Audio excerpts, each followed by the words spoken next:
Both shows will be called Business as Usual, which is what I have been calling my shows for the last 12 years. It's always business as usual.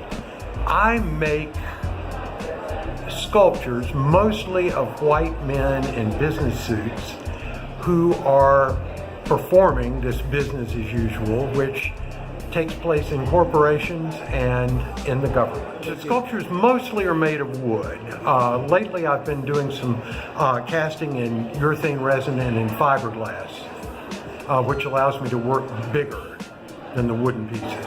Tell me about the work that we're going to see in these two shows here in the Charlotte area. Some of the work will be the cast resin that I was telling you about. These will be suspended in space. The wooden pieces are mechanized, most of them. They have motors that run them.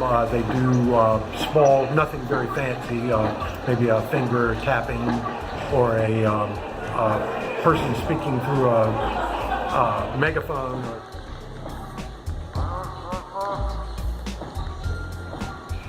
Another hand dangling a cherry in front of a mouth that opens every time the cherry comes down, things like that. But they're philosophical in nature and humorous too. You anticipated my question. Is there a social meaning or a meaning behind them?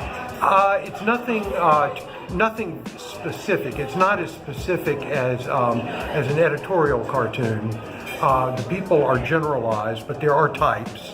And my background is actually in philosophy rather than in visual art. So there is not a definite message, but I mean for the sculptures to suggest things. And depending on what your orientation is, you may see totally diametrically opposed meanings, but there is not a stamped correct meaning. So how did you get from philosophy to creating works of art like these? Well, I think there was about 40 or 50 years in there from one to the other, but to get to this work started about 2000. So that's been going on about 20 years. In the meantime, I made furniture. I was a craftsman and produced furniture for 25 or 30 years, which began to have the human figure in it very early on, and that evolved to the point that I decided to discard the furniture element.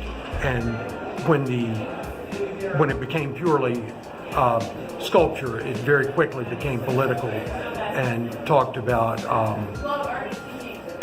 people in the business world, and which my father was one, which gave me a good subject to push against. So that was how it evolved. And they've become more and more pointed and satirical as I've progressed. People seem to like your work. They do. I don't understand it. Even some of the people that I make fun of seem to like it, which is really mind-boggling. Bob, thanks very much. You're so welcome.